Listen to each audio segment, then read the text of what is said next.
Reverend clergy,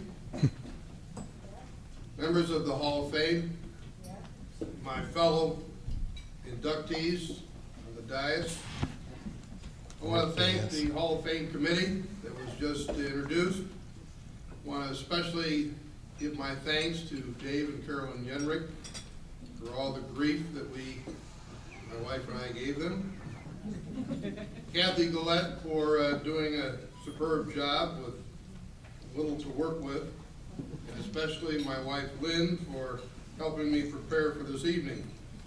Thanks also to my family and friends who are here in attendance, who've traveled long and far to be here. I can't thank you enough, especially Dave Jones, who was my first football captain at Rogers, who came from Cincinnati, cousins Mike and Marcia McGee from Rochester Hills, and my son Dan from Frisco, Texas. Ed, now my 4 minutes start. You gotta give some sugar to this old folk. I am greatly honored to accept this nomination from the committee and to be nominated for the City League Hall of Fame.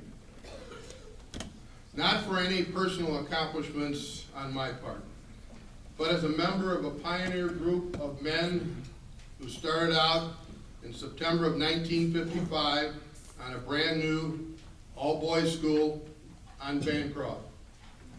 I do feel that we were pioneers in terms of starting a terrific athletic program that's endured over these many years.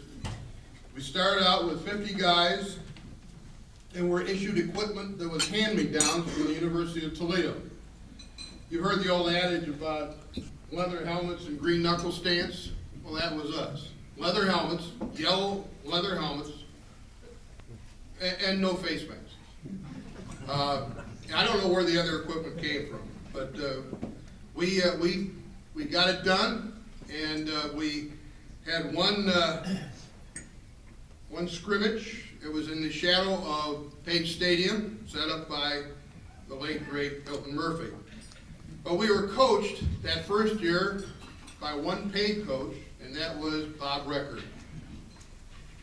George Machukas helped out. Frank Kralik also was assistant. Tony Mazurko and some other of Coach Record's buddies helped coach. And we were a ragtag outfit, and we started in late September. The school opened in, I think, September 15th. But Hilton Murphy was instrumental in helping the Oblates of St. Francis start this athletic program. And again, he was instrumental in bringing Dick Mattingly to Toledo from Zanesville. He joined us in 1956. 56 was our first varsity season. We won our first game against Adrian Central Catholic.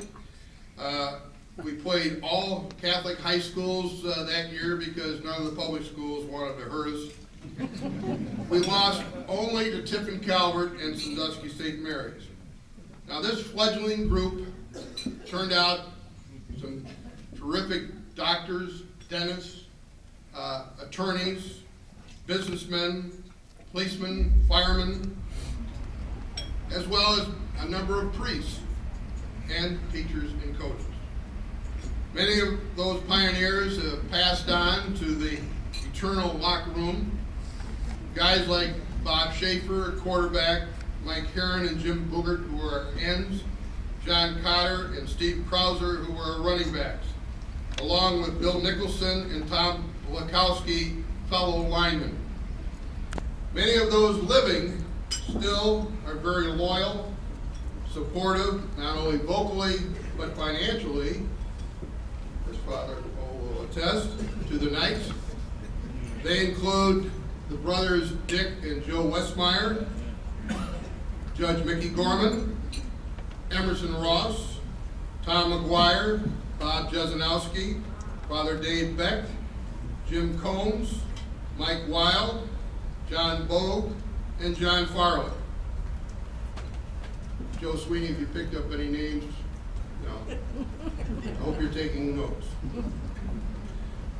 Seriously, if it were not for St. Francis, I would not be the person I am today. I credit any success I've enjoyed in my life to the role models that have influenced and helped shape my life. Obviously, my mother and father, Anita and Joe Gateau. On the field and in the classroom, the aforementioned Bob Recker and Dick Mattingly. The guy who's here this evening, over in the corner, my position coach at the University of Toledo, Jack Murphy, who has been a solid mentor to me over the years. At St. Francis, Father Sal D'Angelo, Bob Ely, and James O'Neill. And at Rogers, Vince Contrada and Bob Rittischer. When I went into the business world, I leaned heavily on John Savage, Mickey Rosenberg, Paul Amato, and Bob Savage. And of course, I'd be remiss if I did not mention the guys that helped me try to get it right on radio: Frank Gilhooly, Hall of Famer Jerry Kyle, and your MC tonight, Bill Clark. Finally, there are many players from that initial team at St. Francis that deserve this honor you have bestowed tonight. I'm very proud and humbled to be the first of this team to be so honored. St. Francis motto, when I was there, and I hope it's still there, suaviter et fortiter, it means gentle but firm. Thank you very much.